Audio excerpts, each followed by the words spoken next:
नमस्कार, सीधे मुंबई से आप देख रहे हैं आज तक। मैं हूं आपके साथ चित्रा त्रिपाठी।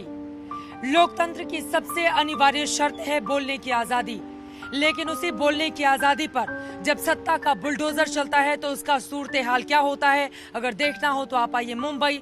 कंगना रनौत के दफ्तर के अंदर से बाहर तक की तस्वीर अपने आप में परेशान करने वाली है, क्योंकि कंगना रनौत ने उद्धव सरकार को लेकर हमला क्या किया, सीधे बुलडोजर उनके पूरे दफ्तर पर चल गया। और यहीं से सवाल खड़ा हो चुका है कि आखिर मुंबई में, महाराष्ट्र में ये कैसी सरकार जो बोलने की आजादी को इस तरह से कुचल रही है। उद्धव ठाकरे की सरकार और शिवसेना से फिल्म अभिनेत्री कंगना रनौत ने पंगा लिया तो उसका ठीकरा उनके दफ्तर पर फूटा।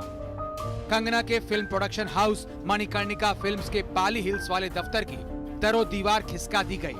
छत नेस्तनाबूत एक दफ्तर देखते देखते उजड़ गया और फिर इस पर सामने आई कंगना ने मुख्यमंत्री उद्धव ठाकरे के खिलाफ हुंकार भरी कि आज मेरा घर टूटा है, कल तुम्हारा घमंड टूटेगा। कि तूने फिल्म माफिया के साथ मिलके मेरा घर तोड़ के मुझसे बहुत बड़ा बदला लिया है। आज मेरा घर टूटा है, कल तेरा घमंड टूटेगा। ये वक्त का पहिया है, याद रखना, हमेशा एक जैसा नहीं रहता। और मुझे लगता है कि तुमने मुझ पर बहुत बड़ा एहसान किया है, क्योंकि मुझे पता तो था कि कश्मीरी पंडितों पे क्या बीती होगी। आज मैंने महसूस किया है और आज मैं इस देश को वचन देती हूँ कि मैं सिर्फ अयोध्या पे ही नहीं, कश्मीर पे भी एक फिल्म बनाऊंगी और अपने देशवासियों को जगाऊंगी, क्योंकि मुझे पता था हमारे साथ होगा तो होगा, लेकिन मेरे साथ हुआ है, इसका कोई मतलब है, इसके कोई मायने हैं। और उद्धव ठाकरे, ये जो क्रूरता और ये जो आतंक है, अच्छा हुआ ये मेरे साथ हुआ, क्योंकि इसके कुछ मायने हैं। जय हिंद, जय महाराष्ट्र। बुधवार की सुबह कंगना रनौत ने चंडीगढ़ से मुंबई के लिए उड़ान भरी। तब तक बीएमसी का बुलडोजर कंगना के दफ्तर की तरफ बढ़ चुका था। पहले मुंबई पुलिस और बीएमसी की टीम पहुंची, फिर कंगना के दफ्तर पर चोट शुरू हुई। उधर कंगना ने विमान में बैठते ही ट्वीट करके जवाब देना शुरू किया। कंगना ने सोशल मीडिया के जरिए ही छेड़ दिया अपना धर्म युद्ध। पाकिस्तान, डेथ ऑफ लोकतंत्र में कब संस्थाएं सक्रिय हो जाती हैं पता ही नहीं चला। जेसीबी मशीन आई और कंगना के करीब 48 करोड़ रुपए में बने चमचमाते दफ्तर के एक हिस्से को मिट्टी में मिलाकर चली गई। बीएमसी के बुलडोजर ने चारदीवारी तोड़ी, दीवारें तोड़ी, छज्जा तोड़। कंगना रनौत और बीएमसी के बीच, महाराष्ट्र सरकार के बीच आर पार की लड़ाई छिड़ गई। यहाँ पे आप देखिए, बुलडोजर से लेके हथौड़े से बीएमसी यहाँ पे कंगना रनौत के दफ्तर, जो कि मणिकर्णिका फिल्म्स का दफ्तर है, वहाँ पे तोड़फोड़। सुबह 10:30 बजे के आसपास बीएमसी की टीम जेसीबी मशीन, क्रेन और हथौड़े लेकर कंगना के दफ्तर में धमक पड़ी। 2 घंटे में कंगना के सपने के दफ्तर का हुलिया बदल चुका था। हम आपको एक्सक्लूसिव विजुअल्स दिखा रहे हैं। बीएमसी के कर्मचारियों ने क्या डिमोलिशन वर्क किया है। कंगना रनौत के पाली हिल का ये वही बंगला है जहां पर डिमोलिशन ड्राइव करी गई थी। देखिए अंदर क्या हाल कर दिया गया है। कंगना उस वक्त हवा में थी, हवाई यात्रा पर। वो मुंबई पहुंच रही थी, लेकिन उन्होंने सोचा नहीं होगा कि मुंबई में बीएमसी उनका स्वागत इस तरह करेगी। लेकिन कंगना को इसका एहसास था, इसलिए तोड़फोड़ से पहले ही उन्होंने ट्वीट किया था। महाराष्ट्र सरकार और उसके गुंडे मेरे दफ्तर पर हैं। डेमोलिशन शुरू होने वाला है, लेकिन मेरा हौसला और बढ़ेगा। लेकिन बीएमसी ने कंगना का दफ्तर तोड़ा तो ऐसे ही नहीं। इसके लिए कंगना के निर्माण पर तमाम सवाल उठे। कंगना पर बीएमसी का आरोप है कि टॉयलेट को ऑफिस कैबिन बना दिया गया, स्टोर रूम में किचन बना दी गई, ग्राउंड फ्लोर पर अवैध पेंट्री बनाई, पूजा रूम में अवैध मीटिंग रूम बनाया, एक बंगले के बेडरूम को दूसरे बंगले में मर्ज किया, दफ्तर की मेन एंट्रेंस में तब्दीली की। दूसरा चीज, वो नोटिस भेजने के बाद 24 घंटे का टाइम दिया, हमने 6 घंटे में रिप्लाई कर दिया। सुबह 10:35 पे हमारे नोटिस को हमारे रिप्लाई को रिजेक्ट किया उन्होंने। करीब 11 या 11:15 को मैंने उनको बोल दिया कि कोर्ट में मैटर लिस्ट हो गया है। उसके बावजूद वो तोड़ना चालू था उनका। मेरे ऑफिस के शख्स गए थे वहाँ पे उनके ऑफिस में सर्व करने के लिए कॉपी, उन्होंने कॉपी लेने को रिफ्यूज कर दिया। बीएमसी का कहना है कि निर्माण के काम को रोकने के लिए स्टॉप वर्क ऑर्डर नोटिस दिया गया था। ये भी चेतावनी दी गई थी कि अगर 24 घंटों में इस निर्माण की अनुमति के दस्तावेज बीएमसी को नहीं सौंपे गए तो गैर कानूनी रूप से निर्माण की गई जगहों पर कार्रवाई होगी। और फिर बीएमसी ने ऐसी कार्रवाई की कि कंगना के लिए भी अपने दफ्तर को पहचानना आसान नहीं होगा। बोला गया था आपने ज्यादा तोड़ा कि जितना? मैं सिर्फ एक कामगार हूँ, मैं काम करता हूँ यहाँ पे। सारे आपके सामने मौजूद हैं, आप वहाँ पर जाइए, उनको पूछिए। कितनी देर से आप लोग ये कर रहे हैं? मैं सिर्फ जो इंस्ट्रक्शन दिया गया था, हाँ, हमको जितना बताया गया है उतना ही हम काम करते हैं। बीएमसी ने अपने आकाओं के हुक्म पर कंगना का दफ्तर तो तोड़ दिया, लेकिन बात यहाँ से शुरू हुई है, अंत कहाँ होगा पता नहीं। लेकिन कंगना ने रणभेरी जरूर बजा दी है। मौसमी सिंह, आशुतोष, पंकज उपाध्याय के साथ मुस्तफा शेख, मुंबई, आज तक। मुंबई में खार रोड इलाके में कंगना रनौत के घर के बाहर इस वक्त हमारी मौजूदगी है और इसी घर से उन्होंने सीधे सीधे शिवसेना को खुली चुनौती देते हुए पंगा ले लिया। आज जब दफ्तर कंगना रनौत का टूट रहा था, उसी वक्त उन्होंने ट्वीट किया, अपने दफ्तर को राम मंदिर जैसा बताया और तोड़ने वाले को बाबर। जय श्री राम का नारा लगाया, वो अलग से। थे पे ये आंचल बहुत ही खूब है, लेकिन इस आंचल को एक परचम बना लेती तो अच्छा था। मजाज लखनवी ने यह शेर जब लिखा होगा तो सोचा नहीं होगा कि बॉलीवुड से कभी कोई झांसी की रानी निकलेगी जो अपने आंचल को महाराष्ट्र सरकार के खिलाफ क्रांति का झंडा बना देगी और छेड़ देगी एक धर्म युद्ध। अभी शिवसेना को सरकार में रहने का अधिकार अभी नहीं है, माफी मांगना चाहिए। इस तरह से उनका दादागिरी नहीं चलेगा, नहीं चलेगा। हमारे वजह से वो है। यहाँ पे हर प्रांत के लोग रहते हैं, हर तरह के लोग रहते हैं। बॉम्बे किसी की बाप की नहीं है। संजय राउत कंगना रनावत से आके माफी मांगे, हमें ये चाहिए बस। पाली हिल में स्थित कंगना रनौत का दफ्तर बीएमसी ने तोड़ा तो कंगना ने उन टूटे हुए ईंट पत्थरों को इंसाफ की कसौटी पर कसा और उनको ही बना लिया अपना हथियार। दफ्तर को अपना मंदिर बताया और उसके मलबों पर एक नया मंदिर बनाने का ऐलान किया। लगे हाथ उद्धव सरकार की तुलना बाबर से कर दी। कंगना ने अपने ट्वीट में लिखा, मणिकर्णिका फिल्म्स की पहली फिल्म अयोध्या की घोषणा हुई। ये मेरे लिए एक इमारत नहीं, राम मंदिर है। आज वहाँ बाबर आया है। आज इतिहास फिर खुद को दोहराएगा। राम मंदिर फिर टूटेगा, मगर याद रख बाबर, ये मंदिर फिर बनेगा, ये मंदिर फिर बनेगा। जय श्री राम, जय श्री राम, जय श्री राम। इस ट्वीट के साथ कंगना ने वो तस्वीरें भी टैग की जो उनके दफ्तर की हैं, उसी दफ्तर की जिसे तोड़ा गया और उसमें कंगना भगवान की पूजा कर रही हैं और जिसमें पंचमुखी हनुमान जी की प्रतिमा है। कंगना ने फिल्म मणिकर्णिका में रानी लक्ष्मीबाई की भूमिका निभाई थी। फिर उन्होंने अपनी कंपनी का नाम ही मणिकर्णिका फिल्म्स रख दिया। उनकी कंपनी जो पहली फिल्म बनाने वाली है वो है अयोध्या। इतना ही नहीं, कंगना ने एक और ट्वीट किया जिसमें बीएमसी के कर्मचारियों और मुंबई पुलिस को बाबर और बाबर की सेना करार दिया। आपको याद होगा कि कुछ दिन पहले ही कंगना ने मुंबई की तुलना पाकिस्तानी कब्जे वाले कश्मीर से कर दी थी। आज जब उनका दफ्तर तोड़ा गया तो उन तस्वीरों को ट्वीट किया।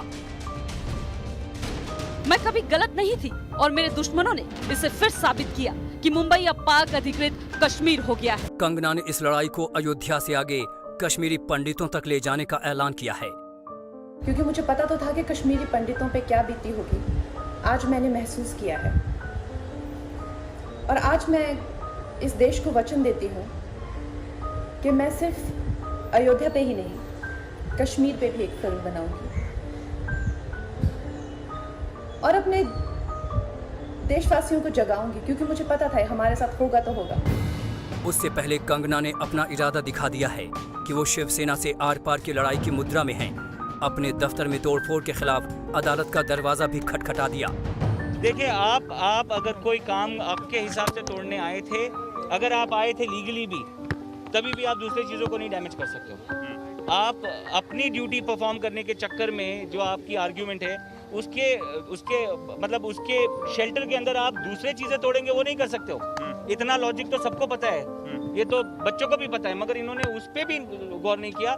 इन्होंने बाकी चीज़ें भी तोड़ दी, मतलब कबर्ड से लेके फर्नीचर से लेके टेबल से लेके कांच, शीशे, सब। उद्धव ठाकरे, तुझे क्या लगता है कि तूने फिल्म माफिया के साथ मिलके मेरा घर तोड़ के मुझसे बहुत बड़ा बदला लिया है? कंगना ने इस लड़ाई को धर्म के आंगन में उतार दिया है, जिसमें एक तरफ अपनी मोर्चाबंदी दिखा रही हैं, तो दूसरी तरफ शिवसेना से पंगा लेने की हिम्मत दिखा रही हैं।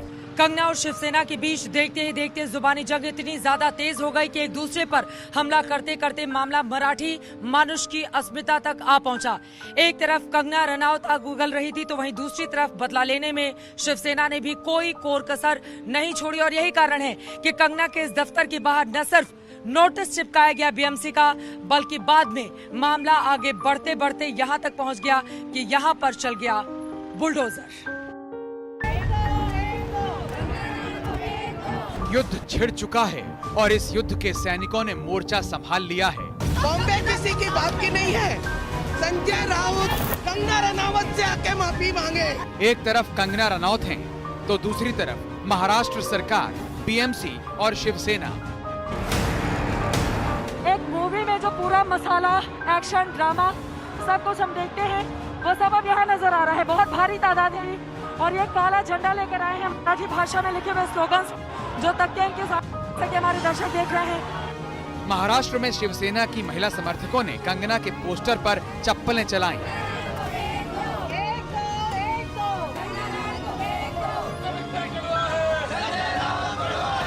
तो सूरत में करणी सेना ने शिवसेना नेता संजय राउत के पुतले और पोस्टरों को पैरों से कुचला।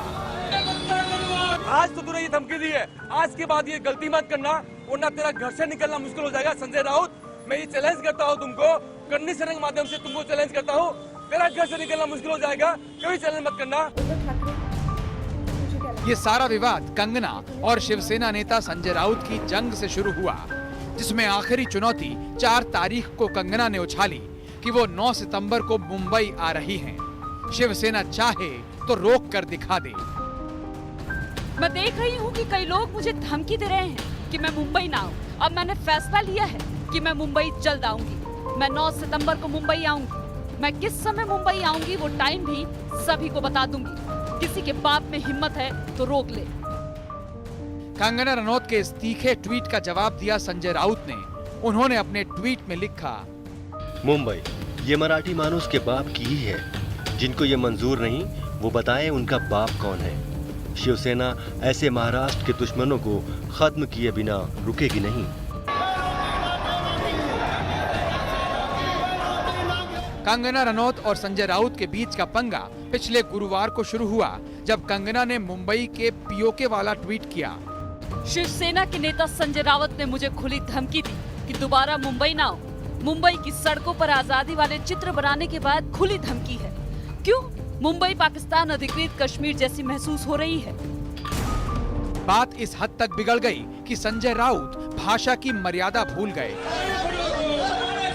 संजय राउत जी, आपने मुझे कहा कि मैं एक हरामखोर लड़की हूँ। हम जब बात करते हैं तो हम तू हरामखोर है, यानी तू बहुत नॉटी है। संजय राउत के साथ शिवसेना ही नहीं, महाराष्ट्र सरकार भी खड़ी हो गई।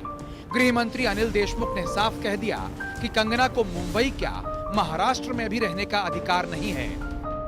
ऐसी मुंबई पुलिस की तुलना उन्होंने जो की है, ऐसी हालत में उनको महाराष्ट्र में रहने का, मुंबई में रहने का कोई अधिकार नहीं है। अनिल देशमुख के इस बयान पर भड़की कंगना ने ट्वीट किया, कंगना को मुंबई में रहने का अधिकार नहीं है। हम उसे मुंबई में घुसने नहीं देंगे। हम उसे पत्थर और रॉड से पीट कर वैसे ही मार डालेंगे जैसे पाल घर के साधुओं को मार डाला। जिस तरह एक दिन में तुम पाक अधिकृत कश्मीर से तालिबान बन गए, ये सराहनीय है। शिवसेना से कंगना की वो लड़ाई आज कंगना के मुंबई पहुंचने के साथ ही और तेज हो गई। कंगना ने इसे अपने धर्म युद्ध में बदल दिया।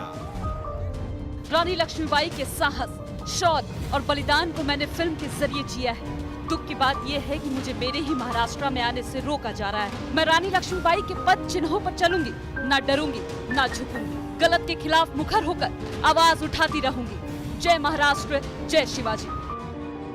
इधर शिवसेना के प्रवक्ता संजय राउत ने कंगना का बिना नाम लिए एक ट्वीट किया, जिसमें उन्होंने कंगना पर मुंबा देवी के अपमान का आरोप मढ़ दिया। संजय राउत ने इस ट्वीट में लिखा, शिवसेना छत्रपति शिवाजी महाराज और महाराणा प्रताप जैसे हिंदुओं के आदर्श विचारधारा का अनुसरण करती है। उन्होंने हमें महिलाओं का सम्मान करना सिखाया है। हालांकि कुछ लोग यह अफवाह फैला रहे हैं कि शिवसेना ने महिलाओं का जानबूझकर अपमान किया है। जो लोग इस तरह के आरोप लगा रहे हैं, उन्हें यह नहीं भूलना चाहिए कि वह मुंबई और मुंबई की मुंबा देवी का अपमान कर रहे हैं। इसके जवाब में कंगना ने राउत के नहले पर दहला मारा। मैं 12 साल की उम्र में हिमाचल छोड़ चंडीगढ़ हॉस्टल गई, फिर दिल्ली में रही और 16 साल की थी जब मुंबई आई। कुछ लोगों ने कहा मुंबई में वही रहता है जिसे मुंबा देवी चाहती हैं। हम सब मुंबा देवी के दर्शन करने गए। सब दोस्त वापस चले गए और मुंबा देवी ने मुझे अपने पास ही रख लिया। किसी ने आपके खिलाफ बात कही, इसलिए जब आप कार्रवाई करते हो तो ये कायरता है। कंगना के रुख को बीजेपी का समर्थन पहले ही तब मिला जब केंद्रीय गृह मंत्रालय से उन्हें Y+ श्रेणी की सुरक्षा मिल गई। वैसे कंगना ने अपनी लड़ाई को धर्म के झंडे का संरक्षण दे दिया है। दूसरी तरफ उसी धर्म के झंडे को उठाकर शिवसेना भी घूम रही है। अब देखते रहिए कि ये लड़ाई किन किन मोड़ से होकर किस मुकाम तक पहुंचती है। चित्रा त्रिपाठी के साथ मुनीश पांडे, मुंबई, आज तक। कंगना अपनी ठसक और बेबाक बयानों के लिए जानी जाती हैं। इस पर कई बार बवाल भी मचा, विवाद भी हुआ। 14 जून को सुशांत सिंह राजपूत की रहस्यमय मौत के मामले के सामने आने के बाद उन्होंने बॉलीवुड में वंशवाद, भाई भतीजावाद पर उंगली रख दी, जिसके बाद वो लड़ाई इधर उधर से होते हुए अब यहाँ तक आई कि उनके दफ्तर पर ही सीधे बुलडोजर चला दिया यहाँ की उद्धव सरकार ने। जिस वक्त फिल्म अभिनेता सुशांत सिंह राजपूत की रहस्यमयी मौत को सीधे सीधे आत्महत्या मान लिया गया था, उस वक्त से कंगना उनके पक्ष में आ खड़ी हुई। कंगना ने पहले दिन से कहना शुरू किया कि सुशांत की हत्या हुई है। तो ये सुसाइड थी कि ये प्लान मर्डर था, लेकिन सुशांत की गलती यही है कि वो उनकी बात मान गया। उन्होंने कहा तुम वर्थलेस हो, वो मान गया। उसने he didn't remember what his mother told him। उन्होंने कहा कि तुम्हारा कुछ नहीं होगा, वो मान गया। वो चाहते ही ये है कि वो इतिहास लिखे और ये लिखे कि सुशांत कमजोर दिमाग का था। कंगना उन लोगों में है जिन्होंने सबसे पहले सुशांत की मौत को बॉलीवुड में पसरे वंशवाद से जोड़ा था। उन्होंने 30 जुलाई को एक ट्वीट किया था कि ये सवाल आज भी जस के तस हैं कि क्यों यशराज फिल्म्स ने सुशांत को बैन किया, क्यों करण जौहर ने सुशांत को ट्रायोलॉजी का वादा करके उनके फिल्म को ऑनलाइन डंप कर दिया, क्यों माफिया मीडिया सुशांत को एक ड्रग एडिक्ट, बलात्कारी और फ्लॉप एक्टर के रूप में पेश कर रहे हैं, क्यों नहीं रिया ने सुशांत के पिता को उसकी मानसिक बीमारी के बारे में बताया, क्यों रिया ने सुशांत को समझाने के लिए उनके परिवार की जगह महेश भट्ट से कहा। जब मुंबई ने मान लिया था कि सुशांत ने आत्महत्या की है, तब कंगना उन लोगों में थी जो सुशांत केस की CBI जांच की मांग कर रही थी। We want CBI for Sushant Singh Rajput. We deserve to know the truth. Mumbai police और फिर उससे होते हुए शिवसेना से कंगना का पंगा सुशांत सिंह राजपूत के लिए इंसाफ की लड़ाई से शुरू हुई थी। अब वो लड़ाई कई मोर्चों पर फैल चुकी है। आज तक ब्यूरो। कंगना का झांसी की रानी वाला अवतार किसके ऊपर लटक रही है? कंगना के गुस्से की तलवार। दिखाएंगे इस ब्रेक के बाद। आप देखते रहिए आज तक। नमस्कार, मैं हूं अंजना ओम कश्यप। हमें उम्मीद है ये वीडियो आपको पसंद आया होगा। लेटेस्ट खबरों के लिए यूं ही देखते रहिए आज तक और इस वीडियो के पसंद आने पर लाइक, शेयर एंड सब्सक्राइब करना ना भूलें।